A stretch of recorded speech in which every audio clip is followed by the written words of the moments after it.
Hello everybody, Dr. Rick Wallace here, dropping in with a little special announcement for those who have followed me for any stretch of time. You know, outside of the businesses that I run, like Myriad Business Solutions, the Visionetics Institute, Odyssey Media Group, I also do a great deal of work inside of the inner city communities in Houston, Dallas, and other areas. I'm asking now, as we push a fundraiser, that you support what the Odyssey Project is doing in the inner cities, especially with programs like Black Men Lead, which is a rite of passage initiative, and Restoring Ghetto's Forgotten Daughters, which is a program focused on helping young girls, but boys as well, suffering from childhood sexual abuse, rape, molestation, domestic abuse, absentee fatherhood, and so many other things. The information will be in the box. Thank you.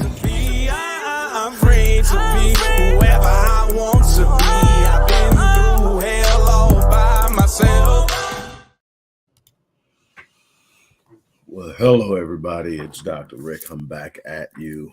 Hope everybody's having a great start to your year. Hope you are having a great day. No matter what you're going through, remember, if you're still breathing, you're still in the fight. As you just saw in the intro, we're in the midst of a push for the fundraiser for this first quarter. We do need your support. And as you will see, as I come to you each day to share with you, you're going to see the need for the work we do.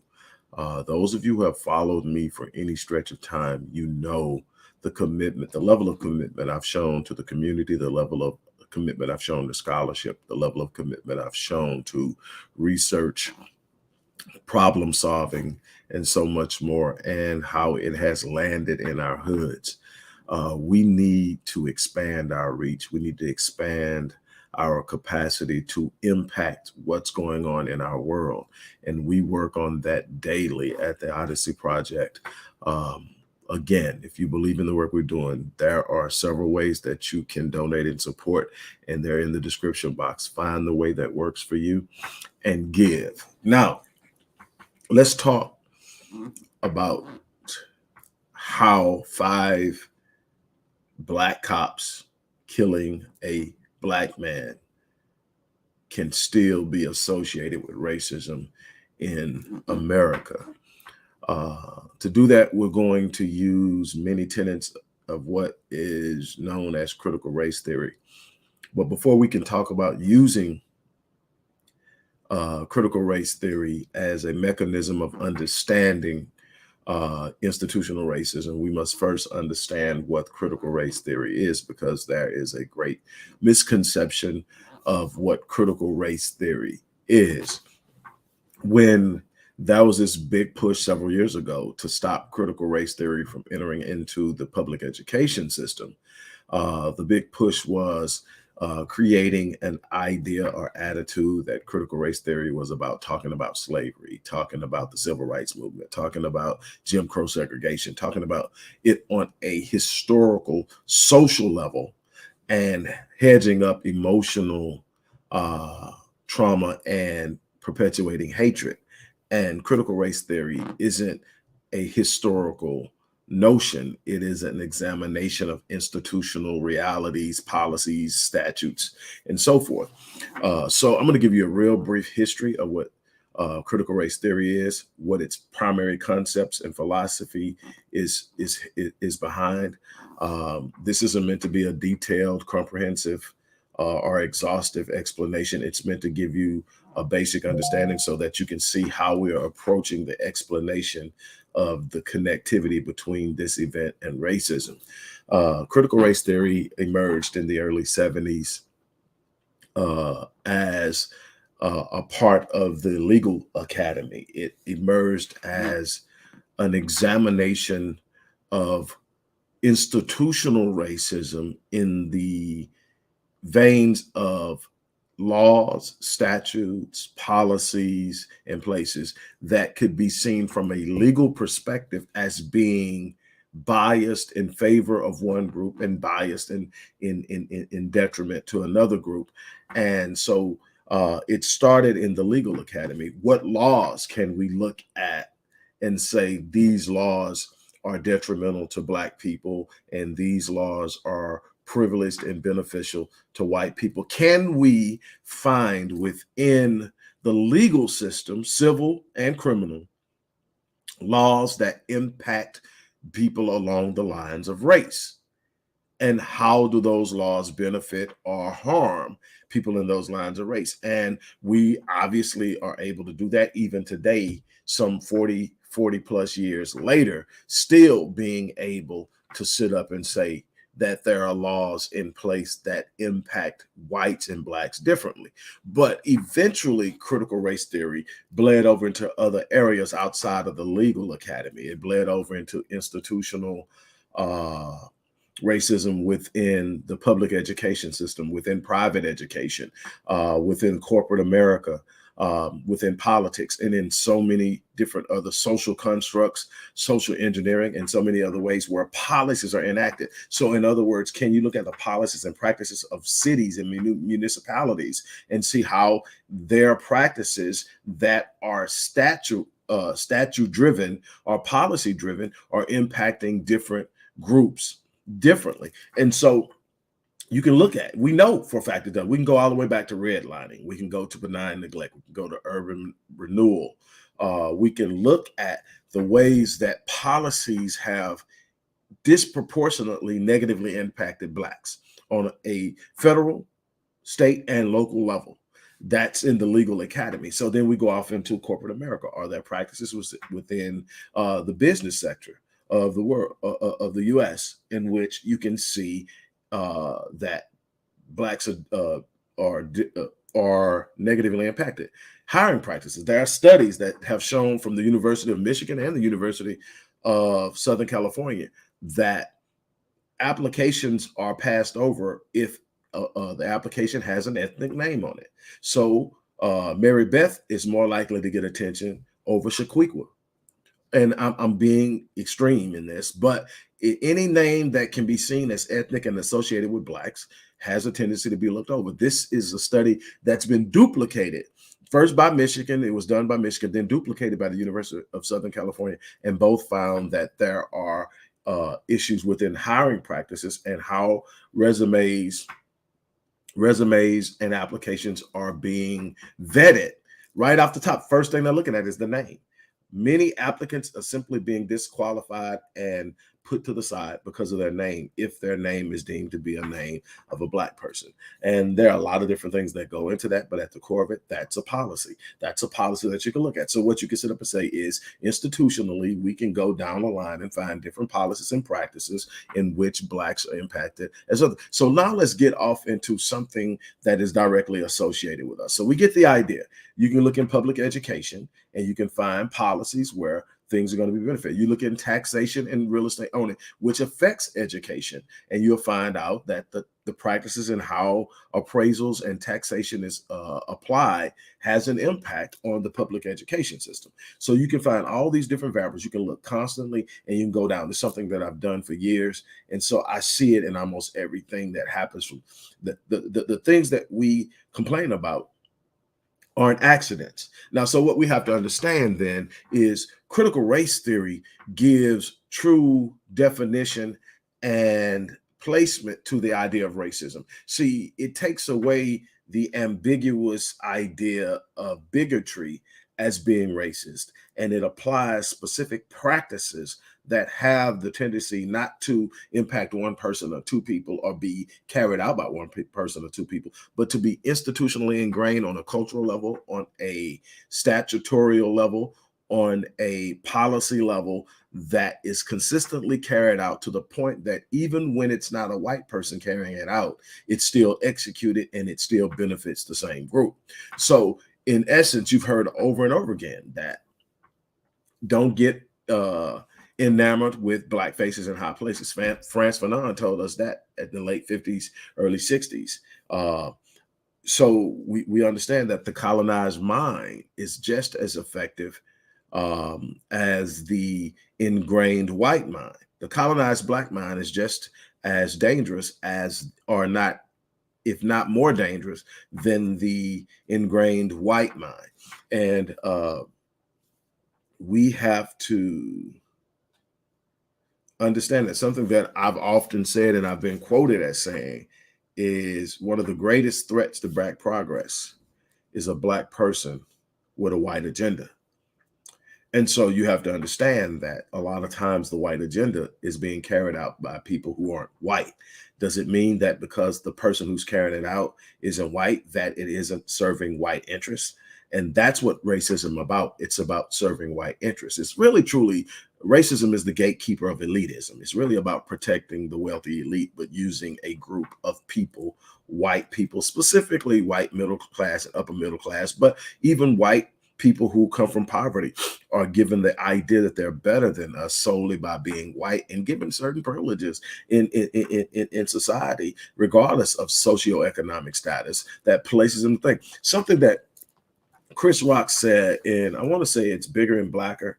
I could be wrong. It could have been another stand-up, but I think it was Bigger and Blacker. He said that he made a statement. He says, there's not a white man in America, no matter what socioeconomic status, that would trade places with me, and I'm rich.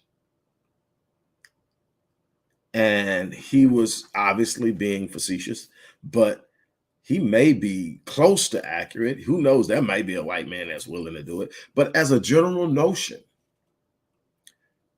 the average white man values his white male identity over Black male money. So in other words, to be you just to have your money, if I play my cards right, I can get that money playing my privilege. And so when you see an underachiever in their sphere, it's a whole nother dynamic at play. And there are other things that go outside of race that impact that. So then we come back and we look again and we say, okay, you got 5 Black police officers pull over a Black man for whatever reason. And let's be very clear here that this isn't the first time that this happened. This isn't the first time that Black officers have killed a Black man. This isn't the first time that any of this stuff has happened. What happens now is we have visual proof instead of some report that we have to process in our mind and draw a conclusion and image of. We literally got to see it. Well, you guys who saw it. I refuse to watch it, but you get enough people talking about it, you know what happened in it. And so that's what's going on in today's world, is that now we're getting it almost real time. A lot of times real time. A lot of times it's being put on social media live and we're watching it in real time. So before they can get a chance to put a spin on it, we already have the play-by-play. And so it makes it harder to bury things from a bureaucratic perspective because it's already out there. Now you can do spins and you can try to paint it, but now when you got multiple angle cameras that they didn't know before they wrote the report, which was falsified, now it's hard because it's coming from everywhere, things you didn't think about. You're thinking, ain't nobody out here filming with their phones. You forgot about the camera up on the light pole. So all of this is going on. So let's get back to why we can still identify this as being a racist act. Because here's the first thing you have to do is you have to get out of your mind. What Neely Fuller Jr. said 40 years ago is that until you understand white supremacy racism, how it impacts you, how it moves, how it operates, et cetera, everything you think you know will only confuse you. And here's the thing. The most of us, because we've dealt with hatred firsthand, we identify the hatred of a white person with racism. That's bigotry. That's, I hate you because you're Black. But the power and the policies for me as an individual to use that hatred to impact multiple blacks. Now you're moving into the framework of racism. Racism is an institutionalized dynamic. It isn't a personal or emotional dynamic. You don't have to be mad to execute racism. You just simply operate by the statutes, the policies, the culture, and everything that's encompassed within a certain environment. And racism will take care of itself. It's a social ecosystem of a bureaucracy that literally is self-sustained. It is put in place and it protects itself. And so no matter who is inside of it, that's why you can't change it from the inside, because once you get on the inside, the very nature of the beast, you either conform to it or you're crushed by it. And so that's the thing. Jeffrey, I'm going to try to get that link to you. If you're talking about the Legacy Wealth class, I'll try to get that link to you in the box before I leave. Oh, hell, here it is right here. I didn't know I had it setting up. I don't know if that's what you're looking for. If not, you can always email me. But this is the link to the Legacy Wealth class. Today is the last day that it's going to be the price that it has been. It's going up and it's worth it. But I'm not sure if that's what it is, but I'm putting it out there just in case because you mentioned it. Look, so, okay, now here we are. So it's funny that Jeffrey mentioned a course, and I'm not even sure if he's talking about the Legacy Wealth Cook. He said classes, but whatever it is, I'll get you squared away. But here it is. So let's talk about wealth. It isn't the hatred of the white man that has sustained the ever-widening racial wealth gap. It is the policies within institutions like the financial institutions, like politics, like academia, and so many other places that literally support one group expanding and growing and the crushing and the shrinking of other groups. The policies that literally support and facilitate gentrification. Well, we got to understand we can trace gentrification back to redlining. And it's simply a policy now that we have limited where you can be. We're literally hurting you to spaces because we are not allowing you in other spaces because your very presence drives down the value and limits funding.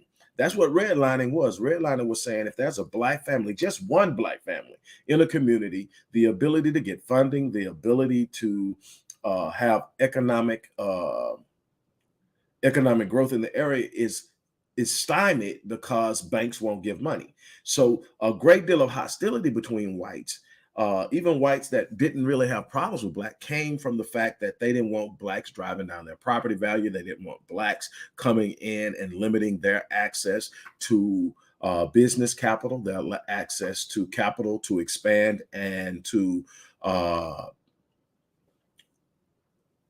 develop their communities and grow their communities and flourish within their communities. So they naturally said, we don't want you around. And it became a hostile and contentious situation that wasn't initially driven by hate. It was driven by the need to protect their dollar. And so it became a natural hatred that wasn't initially driven. Everybody didn't come in hating black people. There was a time that poor blacks and white blacks literally had uprisings in the South during slavery and right after slavery, and to the point white privilege was ushered in, and even poor white people had better standing than rich black people. And there you are. And I can get into that another time, but let's go back. I want to get back specifically to how institutional racism doesn't require a white person to execute it. It requires a person willing to be in the system, wanting to be a part of the system, whether it's corporate America. When you get inside of corporate America, you have some who are what you would call radical and revolutionary. They go in and they are literally able to change the culture but I'm gonna tell you how they change the culture. You got to be able to go in as a black person, and many times there are some white people who have went in and changed the culture, if we're going to be honest about it. But when you go into corporate America and you say, I'm going to change the culture where blacks can benefit. I'm going to change the culture where women can benefit. I'm going to change the culture where someone other than a white male has an opportunity to be at the top of this. And this is what I'm going to do. But in order to do that, I have to put the people who are going to benefit the most by the success of the company at ease. So I got to say, I'm going to change your culture, but you're still going to get your money. but I'm going to open doors for other people. And by opening doors for other people, I'm going to put you in a light that people will appreciate you, will respect you, and you're still going to be okay. Your family wealth is set, but I'm going to open gates for other people. And by doing it, I'm going to enrich you more. There has to be in this culture a way that the people who are most benefited by this racial culture aren't harmed by the radical change, at least not initially. And if that doesn't happen, you're not going to happen it, because what you're doing is you're messing with their money. This is even in religion. This is even in the church. You have to understand that this is everywhere. So you just are not dealing with how someone feels. You're dealing with policy. You're dealing with statutes. You're dealing with that. So when we go into the police department, you're talking about qualified immunity. So where you literally have a carte blanche to go off into certain communities and be hostile and police instead of protect, and cause harm and arrest at the disproportionate rates and violate rights and do all of this, and not very much is going to happen, because it's a part of a system that is designed to protect certain things. So if we got to do this over here, now you got to also understand that the dollar is always playing a role in this. Well, imprisoning people is a business.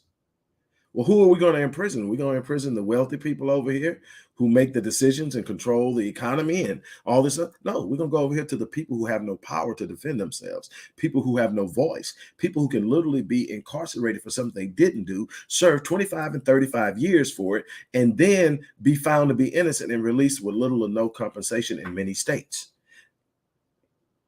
That's institutional racism. That is where critical race theory identifies that there's a certain group that is going to be disproportionately impacted by policy, by law and statute.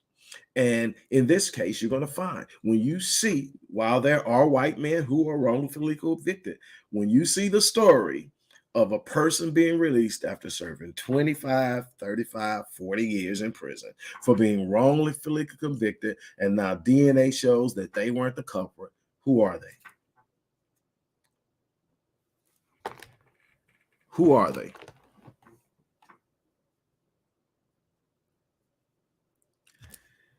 And so you look at it and you say, okay, now you have these black men pull over this black man, and they beat him until his injuries end in him passing away.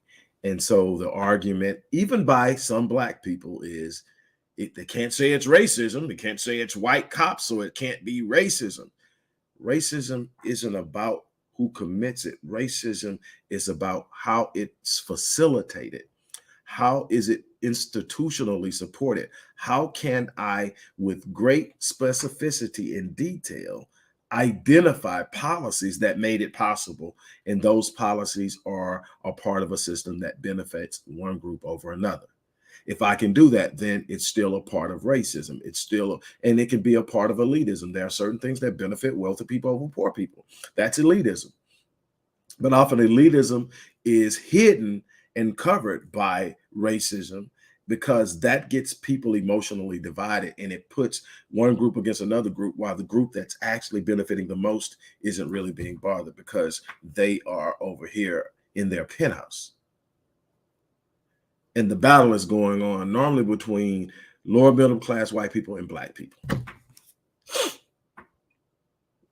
So in essence, when we talk about how was those 5 cops killing him a racist act, it was carried out from a racist institution. They just happened to be the handlers. And the way to understand that is to go back to slavery. When you go back to slavery, there were black overseers. A lot of the whippings that took place were given by blacks to blacks. Again, create animosity, hatred, and a bunch of other psychological warfare things that were taking place. There were black slave hunters. There were black slave owners. Does that mean that slavery wasn't a racist institution? Absolutely not. Just had people participating in it that wasn't a part of the race that predominantly benefited from it. You got to understand there is no absolutes in this dynamic, and that's what makes the dynamic so successful. If every white person was rich and every black person was poor, we'll have a civil war. But what happens is, when you go back and you talk to anybody that knew me in 2008 and asked them what I said when Barack Obama was elected to be the next president of the United States. I said, we just got back 40 years. Not only because I'm not on the dim bandwagon, first and foremost. Number two, I know how the system operates. One book that every last one of you should read is The Grand Chessboard by Brzezinski Brzezinski. If you don't know who Brzezinski Brzezinski is that dude when it comes to understanding politics, world power, geopolitics, global warfare, and everything else. The Grand Chessboard is one of the most unbelievably eye-opening books about how world power is built.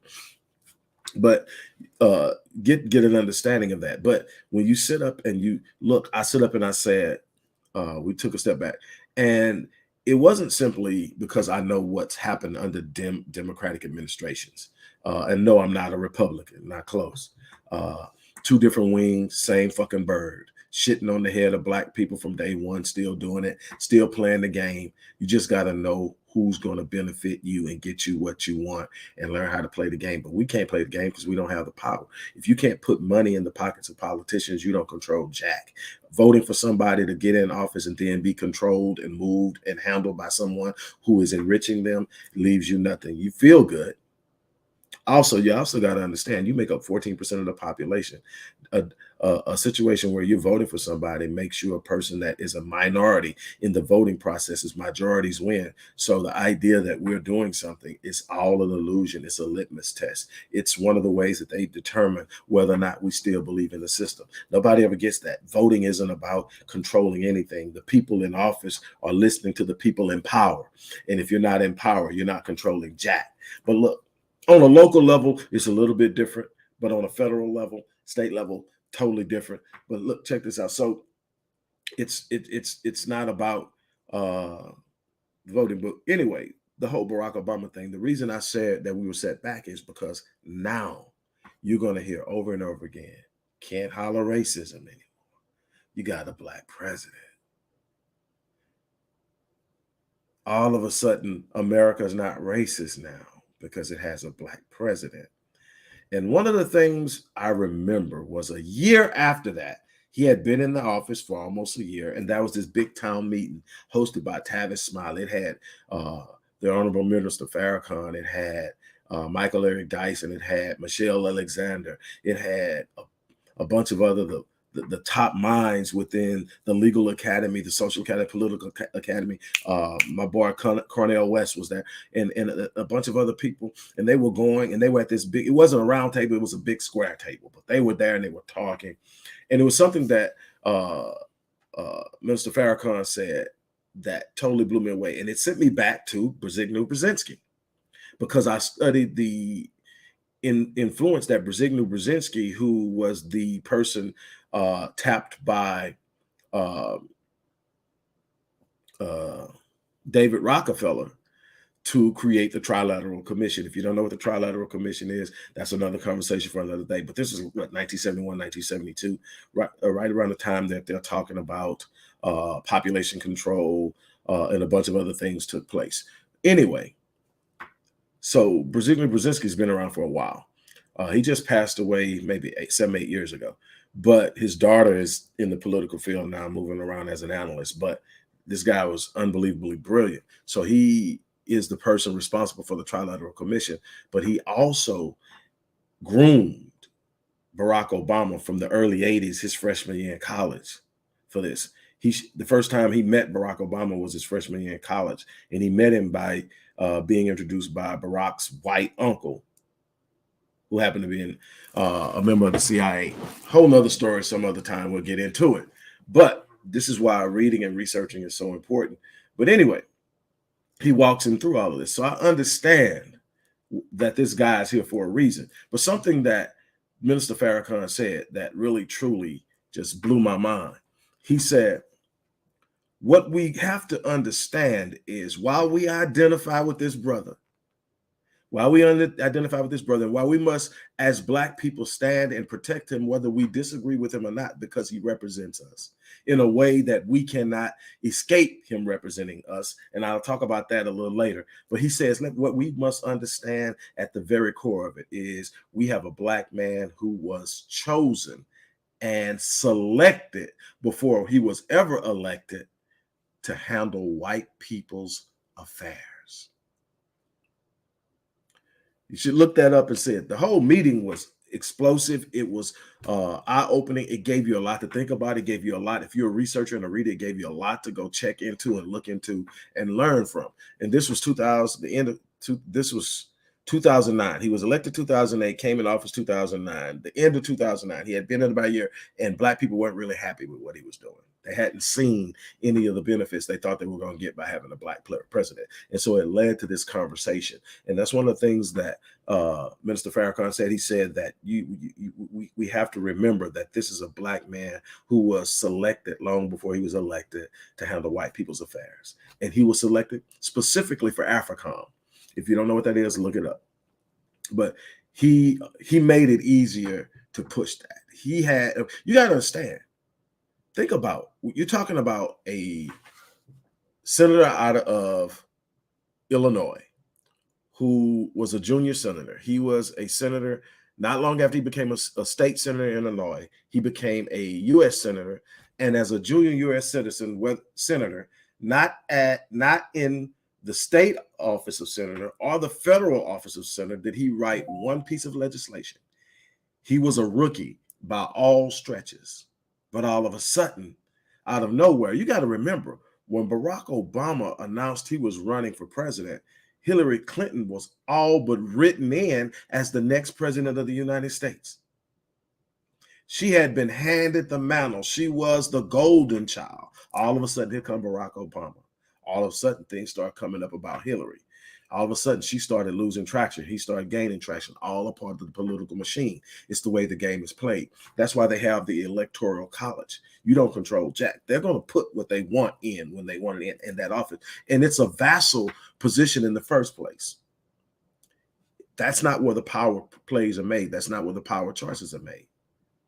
And until you learn and understand and really truly understand how this thing works, you won't get it. And you'll always be frustrated. And you'll always be convinced that how they gaslight us is because you didn't get out and vote. I make up 14% of the population. And all 14% of that is not even a voting age. So you're making me believe that I'm the reason Trump got in office. And I'm not even arguing whether he should have been in or whether he shouldn't have been in. But that's what they gassed us up and told us our fault. No, Black people not voting didn't put Trump in office. White, middle-aged,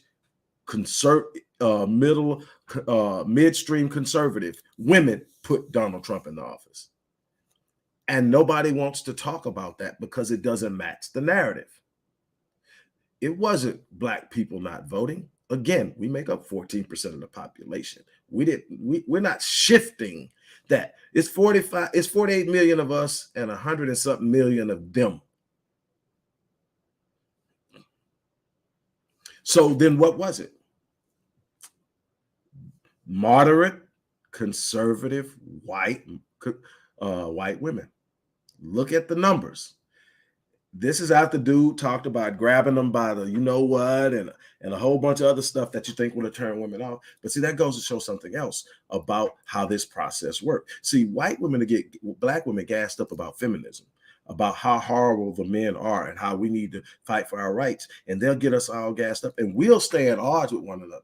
But when it boils down to it, they'll go out and vote for a person that in every sense of the word looks like they shouldn't be behind them because he damn sure didn't have anything for feminism.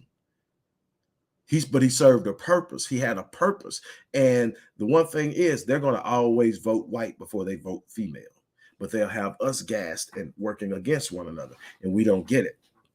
Back to and hopefully closing to this whole dynamic of racism being executed and carried out by non. You got to understand, even during the civil rights movement, there are a bunch of Black people who were facilitating white interests. When white interests are being served by way of a schematic system that's in place that is not part of some individual conspiracy, but a institutionalized cultural reality where all you have to do is go there and it's going to happen.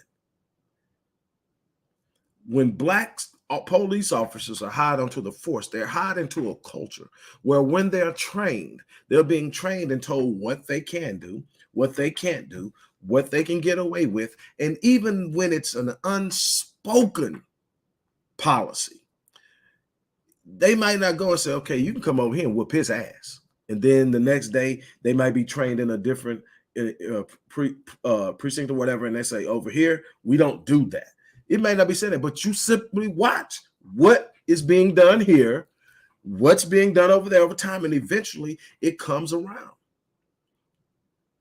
And then you sit up and you plug in the high level of tension that's constantly there as a police officer.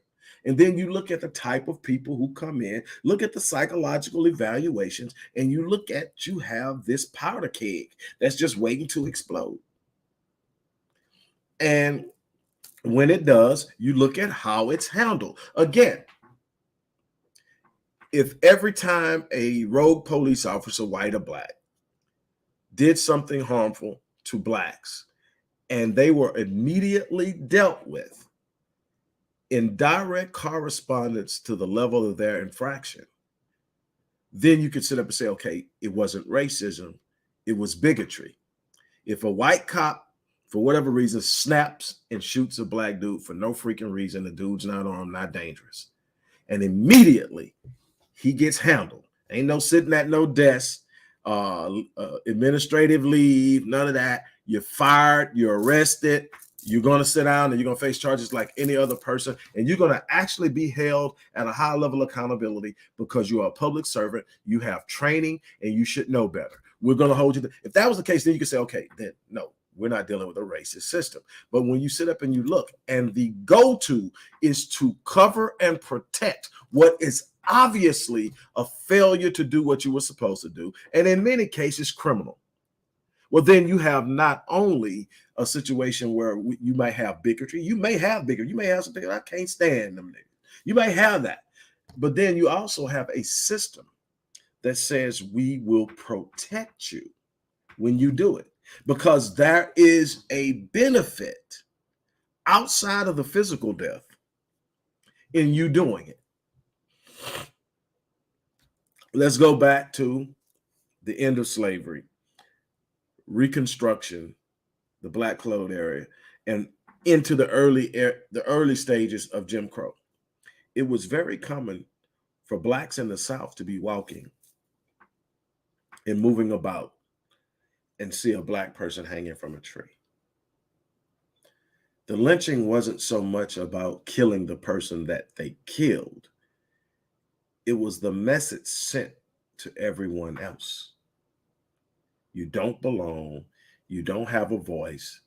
We can literally kill you, publicly lynch you, and nothing's going to happen.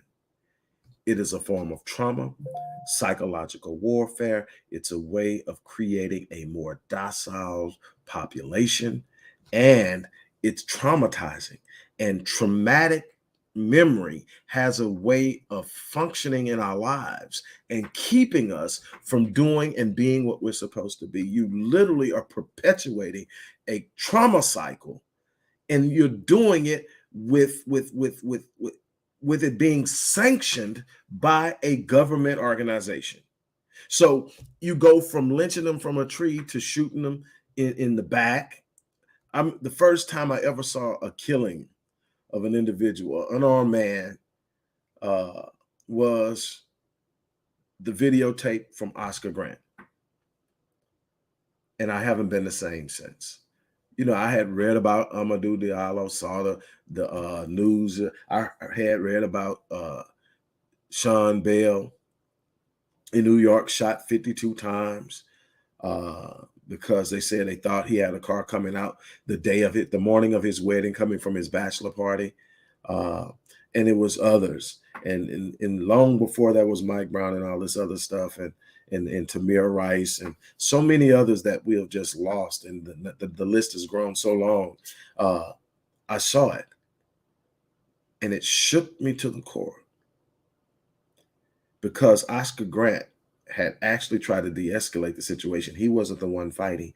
He was trying to stop the fight, but they had him held. He was handcuffed, and he was irate that he had been handcuffed when he was done. And they came over, put him on his stomach, handcuffed. He was prone, face down. Officer pulled his gun, shot him in the back. I have never forgot that. But imagine the message that sends. And I think the officer ended up getting like a year or something, if any, if I'm not mistaken. But how many actually nothing happened to? How many people are coming into the police force? And this is just venturing out to have discussion. How many are coming into the police force with psychological issues? When you look at the type of person that applies to the police department, you get basically two types, and then some exceptions. The first is military background. They automatically qualify. They don't have to have the 60 hours. I think it's 60 hours now for most police departments. That was the time all you had to do was have a high school diploma, but I think it's 60 hours now of college, unless you have military background, and then you can get in. Here's the problem. If you've been in the military, we've been in war times for the last 20 years. So most people coming into the military that's coming to the police department since the 90s are going to have some type of combat experience, and therefore have some form of PTSD. You don't see the shit you see in war and it not impact you. Okay, so they're coming in with that. So they're on a whole different level. Now, the one thing I will say, which tells me that not killing an unarmed person is possible, because most officers who come in from the military understand the rules of engagement. So the first thing they want clarity on is the rules of engagement. Why? Because if you don't operate within the rules of engagement, you can be court-martialed in the Army, meaning that you don't just get to shoot people because I'm at war. You have to have the rules of engagement, and those rules apply. So if you're not fired upon, if there's not an immediate or imminent threat to the life and security of Army personnel or someone you are designed to protect, you don't get to fire upon them. I don't care what they're doing. And so you have to make sure that that thing you think is a bomb, or that thing you think is an explosive device, or that thing you think is a gun that's coming at you is really one. Because if it's not, you can end up being court-martialed, and you can literally go to prison for killing somebody in a war. So their rules of engagement is different.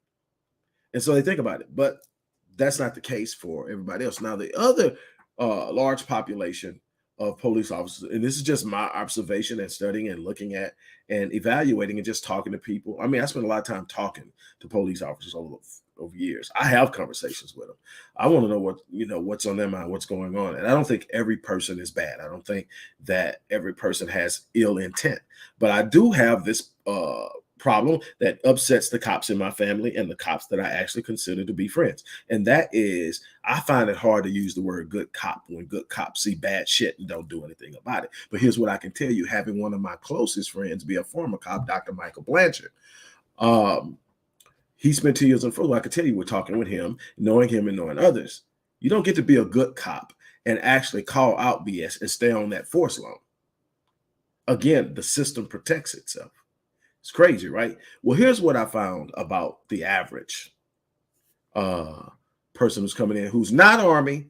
And, the average person as a police officer isn't your most popular kid in school, isn't your jock, isn't the person that everybody loved. A lot of times, these are the people that got picked on.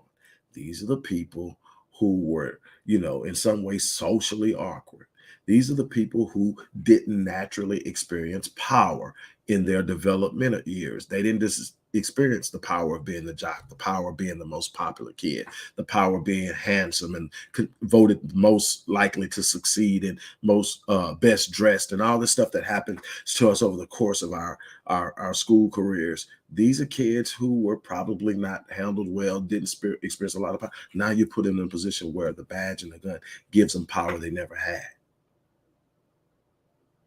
And I got a lot of cops get mad at me when I say that, but I'm not the only one who thinks it. If you go read Breaking Rank by Norm Stamper, who is a former white police chief for San Diego and then Seattle, he says the same thing. He also says that while white cops won't admit it, there's a natural fear of black men.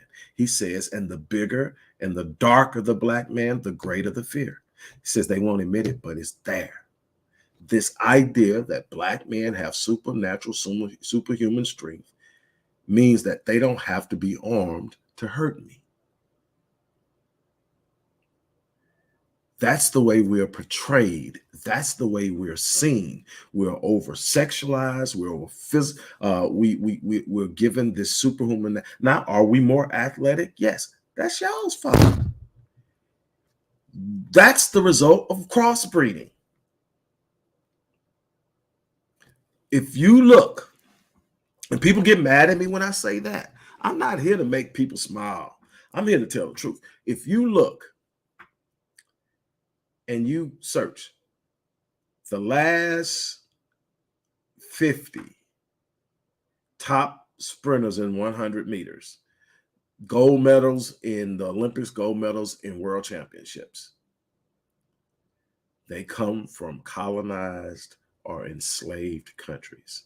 Britain, Linford Christie, Carl Lewis, U.S., and Leroy Burrell and Maurice Green and Tim Montgomery, all these cats, and I can say this because that's my field. So all these cats who are the best of the best of the best are explosive. They're sprinters, long jumpers and sprinters. They are explosive. They have more what you call fast twitch muscle fibers than they have slow twitch muscle fibers. They are made for explosive, strong things versus slow twitch muscle fibers, which are more for endurance. But they have it. Jamaica, Canada had Donovan Bailey and Ben Johnson, and on and on. And so you have that. So in essence, there's this idea from that we are superhuman. No, we have been genetically modified. It's the truth. If you go to Africa, our strengths aren't necessarily athleticism as much as it is endurance. Your great distance runners come out of Africa, Kenya, the Kenyans and God, why am I? Ethiopians. That's what they specialize in. It was the breeding of the strongest until you just got something that's unbelievable, and now we're passing it down genetically continuously. But again, when you sit up and you look at the scope of why police officers are able to get away with what they get away with, then you're able to look at it and say, well, while black officers aren't going to be able to get away with it, and here's why they're not going to be able to get away with it. It's not that they're not going to get away with it because they're black. Simply on that. They're not going to get away with it because they're black. And it was so freaking over the top.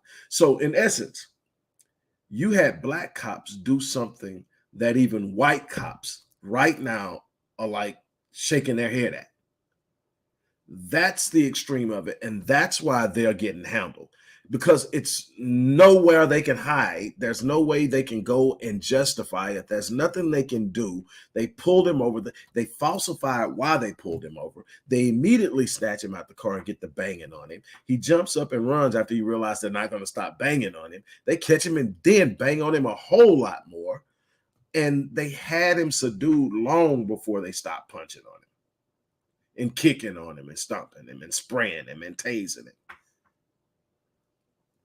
Now, you can't hide it. So yeah, you're going to get this. And then you also have the normal thing. It ain't beyond the system to sacrifice a white officer. It's been done. Chauvin, prime example. Bruh, you're going to take this L because we're not. The system isn't going to ever take the L for nobody, no matter who it is, whether they're white, black, or whatever. The system will sacrifice whoever it has to sacrifice to remain in play. And the thing is, what they never want is the system to explode or be crushed by resistance that becomes so great that they can't withstand it. So they're always going to go to the very ends to protect what they can protect. But they're never going to sacrifice the system for any one person or any group or small group of people. So what you're getting is they just stepped out and did some stupid stuff behind what I'm believing is stupid stuff. Still haven't 100% vetted that story, but it's the going story about the girlfriend. Now, the stepfather of Tyre Nichols is saying that it's not true. That could very well be. But what I can tell you is a lot of times families won't know. And if you come in town and you start messing around with someone that you don't think your mom and your stepdad wants you to mess around with, you're probably not telling them you're messing around with them. So they may not know that this relationship was going on. You know, last thing you want to do is say, I'm messing with this particular person. By the way, not only am I messing with this person's ex is a cop. Not only is this person's ex a cop, they're part of the Scorpion unit. Mama's going to lose her mind. So you've got to believe that maybe he kept that to himself, and then maybe it's not true. One way or another. What I wanted to get across today was, in simplicity, it's not the person that carries out the act. It's the system that sustains and holds things in place that allows that act to take place, that facilitates it. Even though they didn't get away with it, the idea that they thought they could was based off the system, the policies and the practices and what they had been led to expect, not just in their police department, but nationally at the level of BS that we have seen happen to Black people in our communities and nothing be done. Tamir Rice, Michael Brown, and again, prime example of institutional racism, Michael Brown. George Soros gets behind Derek Bell. Derek Bell is running for a DA. Derek Bell runs on the campaign promise of prosecuting Darren Wilson, the person who shot Michael Brown. Derek Bell gets in. Now, remember, Derek Bell is being funded and pushed by billionaire George Soros. Soros has an agenda in circumventing certain state statutes. And the way to circumvent certain state statutes on a criminal level is to own the DA's office, because the DA, the one voted in, the head of the office, determines what crimes are going to be prosecuted outside of somebody gets murdered, you prosecuting that. But certain statutes, some DAs, I'm not prosecuting that. I'm not wasting taxpayers' money to go after that. And they can make that, and nobody's holding them accountable. Every now and then, the attorney general steps in and says, we're gonna do it if you don't do it. But what happens is, you know how much stuff you can get through where you're mishandling people on a criminal level, and nothing's being done because you own the DA. Well, George Soros didn't just do it with her; he did it with Kim Gardner and a couple others. The Midwest, he was all in that mess. All of it coming off of the heels of Ferguson, right? Okay, so now you got Derek Bell in office. Derek Bell has never even mentioned Darren Wilson once as he got in. Why? System won't allow it. He used it, got everybody amped up, made people feel like he was the person. He doesn't represent the people. He represents the system. That's racism. It doesn't matter the fact that he's Black. I tell you all the time, the most dangerous person to Black progress is a Black person with a white agenda. That's what we need to be aware of. So again, I hope that I gave some clarity to why it still can be considered a racist act. We have to get to the point where we can distinguish bigotry from racism. Two totally different things. Bigotry is about hatred. Racism about a system. The system protects a group of people. In this country, that system protects white people, specifically white wealthy people. And then white people who aren't as wealthy are the buffers. They get benefits just by being white, which gives them a reason not to cause friction. Because if white middle class people ever got upset with the system, it would be a problem. So that's why they have privilege. That's how privilege was created in the first place. We've got to create a difference that doesn't allow for unification. If you think they're afraid of black people unifying, what do you think they'd be afraid of everybody who made less than 500,000 a year unified? You got to understand the game that's been played. You got to understand litmus test and why things operate and move in certain ways. I'm going to consistently try to continue to come to you every day and answer some of these questions to the best of my abilities. I don't know everything. I have spent 30 plus years gaining an understanding of what's going on. I've done over 70,000 plus hours of academic research into everything from wealth, the racial wealth gap, racism within the school system. I have written a position paper on the disproportionality of special education referrals of young black males, how the alienation of young black males based on those disproportionate referrals impacts their dropout rate, which impacts their incarceration rates, which impacts their capacity to earn a living wage, and on down the lines. I have done extensive research on African-American adolescent and young adult male violence. What's driving the violence in our community? How do we mitigate it? And the primary way of mitigating it is socialization. Proper racial socialization is the preparation of young black children, both male and female, to be able to develop into individuals who can move into our culture and our society, into the system, and operate in a way that they not only are competitive, but can win. That's our responsibility, to educate them and socialize them. That doesn't happen when you have 1.5 million men missing, 1.3 of them in prison, making up the majority of the prison population. The largest part of the prison population, around 40% of the prison population is black, 37% is white. That means that they outnumber us drastically and are more inclined by statistic validation, more inclined to commit crimes. Even when we're talking about the impoverished communities, where crime is high, white people are still, a white man is 3 times more likely to have drugs on him than a black man. Who's more likely to be stopped? We have to look at all these different things. So I've looked at that. I've come up with programs. I've created systems that we have a small think tank. We're working against an unbelievable force without the Harvest Institute by Dr. Claude Anderson and the Odyssey Project, which I started over 2 decades ago. There are no major think tanks coming up with solutions, literally sitting up and saying, this is what's going on, this is how you overcome it. You got a bunch of voices moving around, but most of the voices moving around aren't around for the true purpose of elevation. It's about to prove who's the smartest, who's the beast. And I don't care if my name ain't on Jack. I don't need my name on anything. I'm building a legacy. It'll speak of me after I'm gone. That's all I care about, is that my great grandkids will know that they're living a better life in this country because of what their papa did. That's what matters to me, is that I'm touching this world in a way that maybe after I'm gone, it'll start to show. I don't need no pats on the back. I don't need a whole bunch of things, but what I would like is to have support for the work that we are doing. But finally, I want us to really pay attention to this whole unity thing that I mentioned. And I'm going to go back to when there was a push for unity. We had unity with the civil rights movement, but we spent a great deal of that force and that energy headed in a direction that didn't serve us. And even Dr. King, who was the greatest catalyst and mobilizer of all the people who were participating in it, and he was far from the only one, but he was the greatest mobilizer of this idea of integration.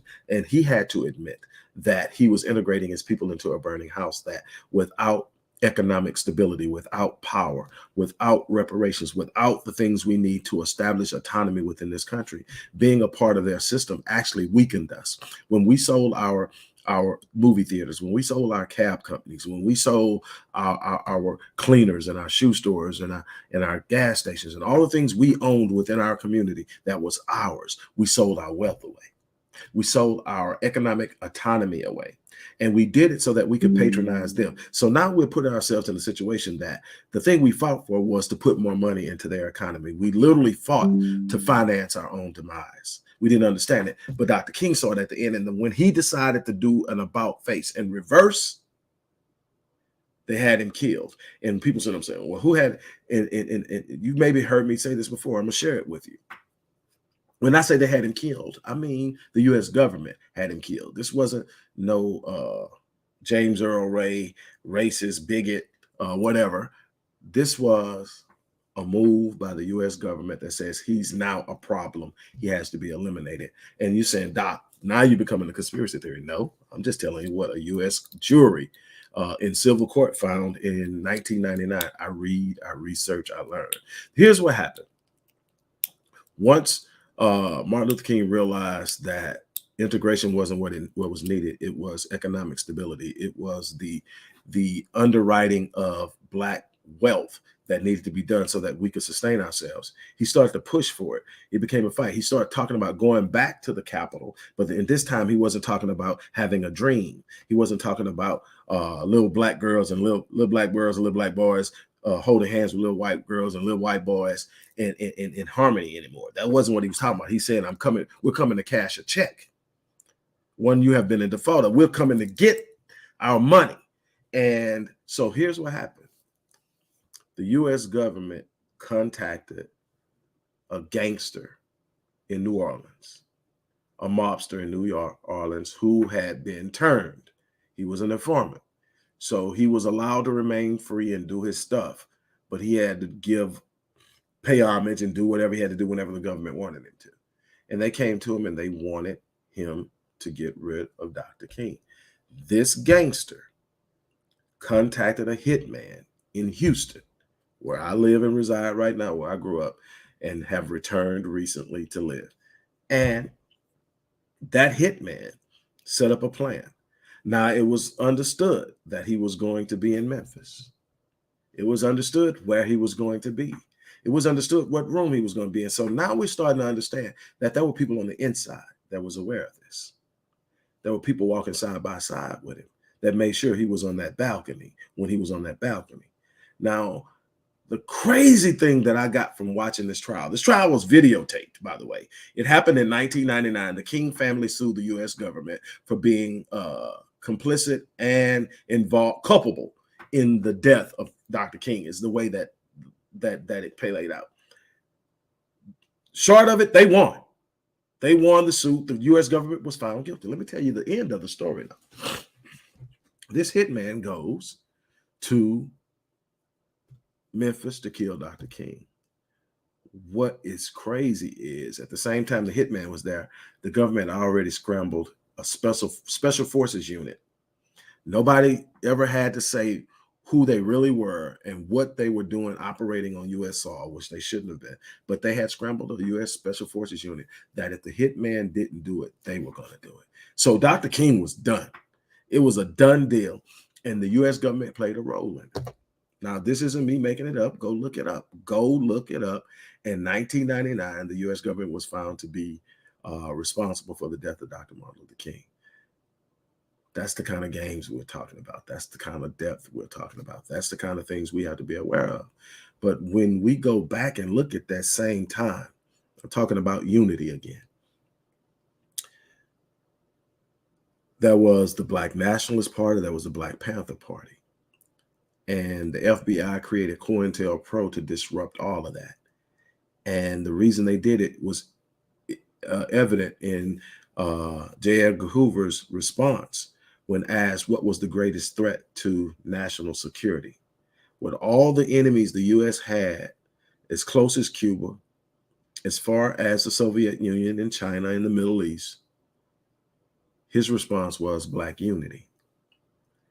His greatest concern wasn't what was going on over there. It was Black people uniting. The Black Panthers were doing it. The Black Nationalist Party was doing it. And they literally went inside out to implode it. but it tells you the power of unity. It tells you when we come together and we work together and we decide that we are going to be the force that literally lifts our people. Unbelievable things happen at that time. So that's my challenge, is trying to convince our people that it's not coming from them.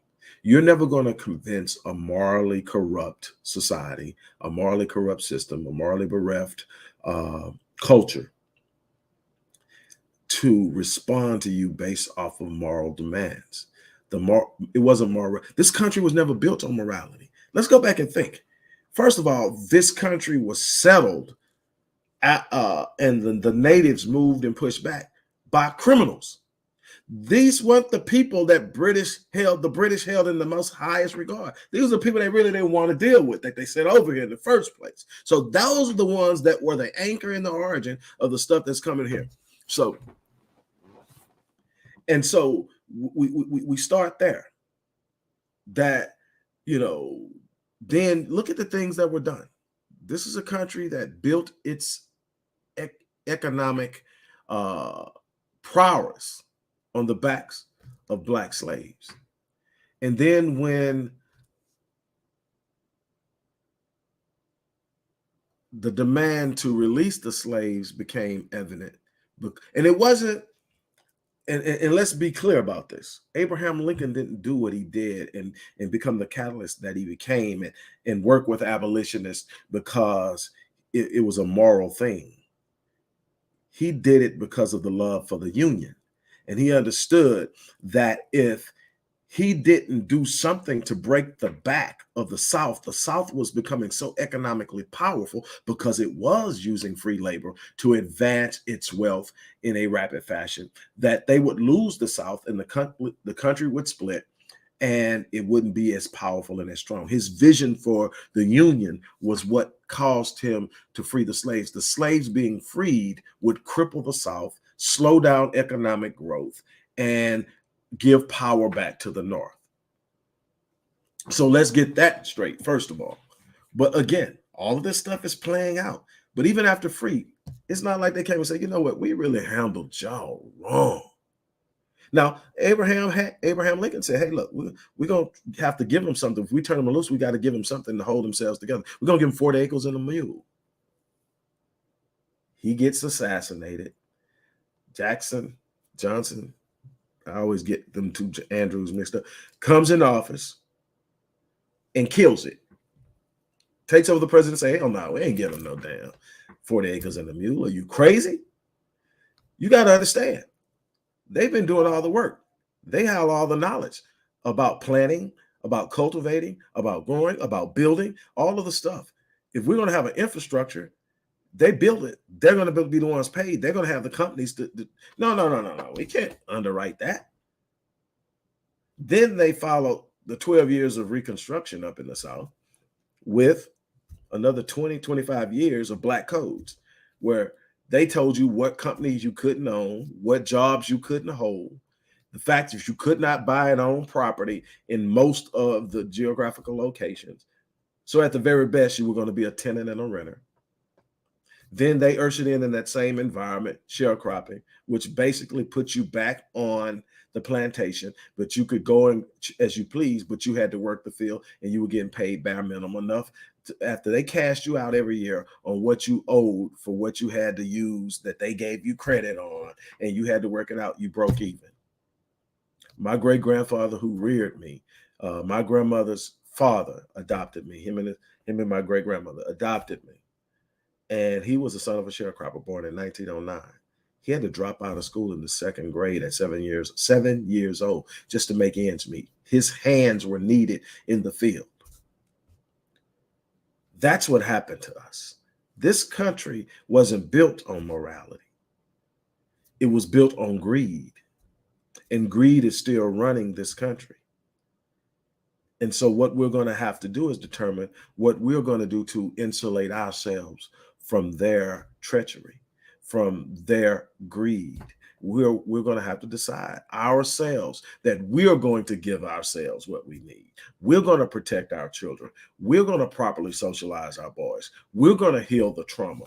We're going to deal with the mental health issues. We're going to provide housing.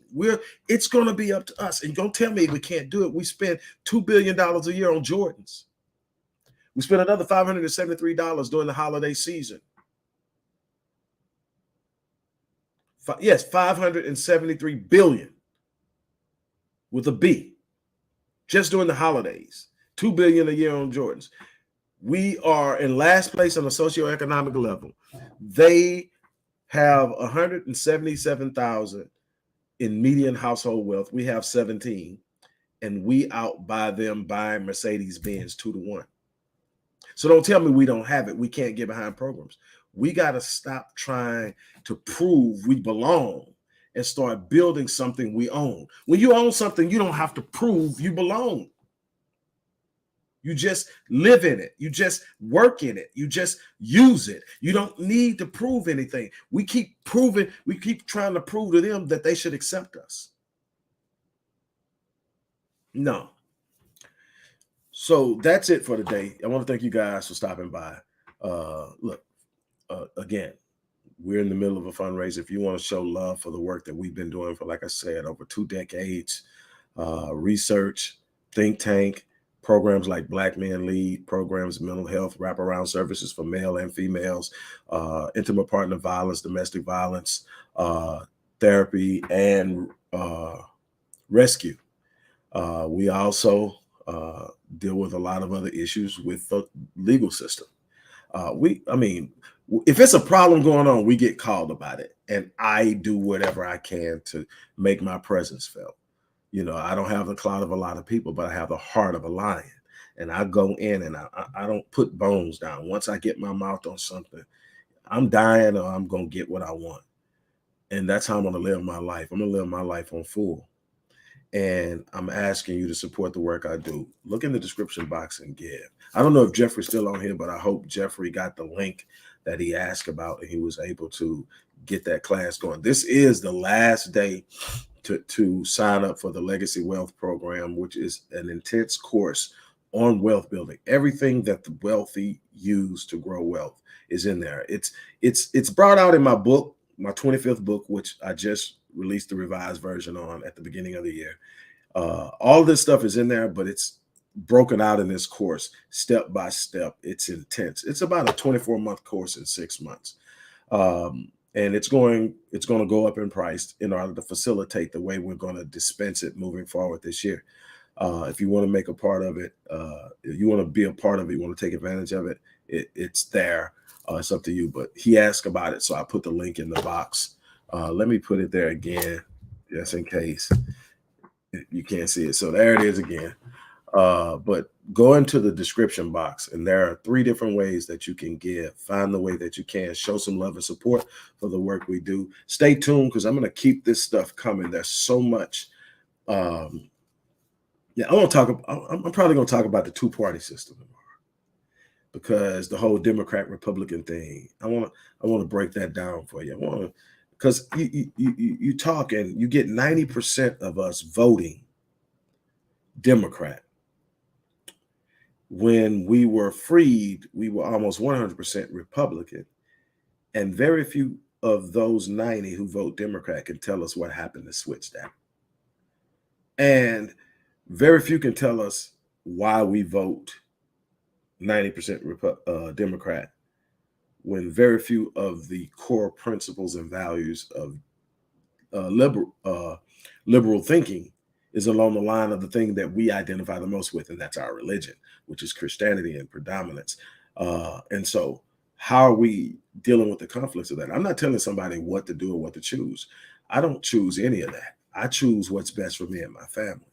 And I move accordingly. I don't put my energy and effort into things I don't control, and I don't trust people who have screwed me. So if you can't tell me what I'm going to get if I vote for you, I'm not voting for you. I don't give a damn what you represent.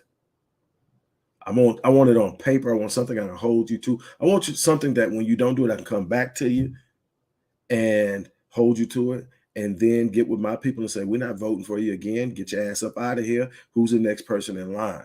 And that only works on the local level. When you start getting the federal level, you got to have major dollars. That's about lobbying. And if you can't lobby, you ain't getting jack done. They'll talk good to you. They real good, talking sweet to you, rubbing you raw on the back end. But we going to learn. Here we going to learn.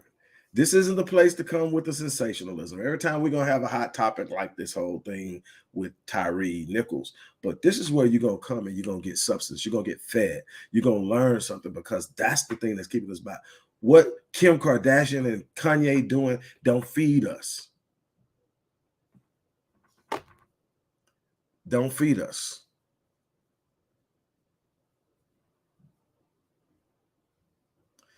So on that note, I'm going to get ready to get out of here. Again, I'm requesting your support for the work we're doing, and show back up. And we're going to do this again tomorrow. It may be the two-part system. It may be something else that pops up that needs more attention, more immediate attention. But we're going to get to all this stuff.